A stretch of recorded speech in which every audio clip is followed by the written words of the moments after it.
இவ்வாண்டு ஜனவரி முதல் மே மாதம் வரையிலான காலகட்டத்தில் மலேசியாவிற்கு வந்த வெளிநாட்டு சுற்றுலா பயணிகளின் எண்ணிக்கை 20.4 அதிகரித்து 16.94 மில்லியன் பார்வையாளர்களாக இருந்தது. கடந்த ஆண்டு இதே காலத்தில் 14.07 மில்லியன் சுற்றுப்பயணிகள் மலேசியாவுக்கு வருகை புரிந்தனர். சிங்கப்பூர் 8.34 மில்லியன் பார்வையாளர்களுடன் அதிக வருகையை பதிவு செய்துள்ளது என்றும் இது முந்தைய ஆண்டை விட 26.5 அதிகம் என சுற்றுலா, கலை மற்றும் பண்பாட்டு அமைச்சர் டத்தோஸ்ரீ தியோங் கிங் சிங் தெரிவித்தார். இந்தோனேசியா 1.82 மில்லியன் பார்வையாளர்களுடன் இரண்டாவது இடத்தில் இருந்தது.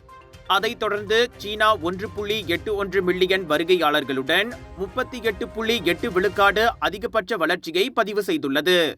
தாய்லாந்தில் இருந்து வந்த சுற்றுப்பயணிகளின் எண்ணிக்கை 5.2% அதிகரித்து 1.06 மில்லியனாக உயர்ந்த வேளையில் இந்தியாவில் இருந்து 6,64,811 சுற்றுப்பயணிகளும் நாட்டிற்கு வந்துள்ளனர். தொலைதூர நாடுகளில் இருந்து வந்த சுற்றுப்பயணிகளின் எண்ணிக்கையும் அதிகரித்துள்ளது.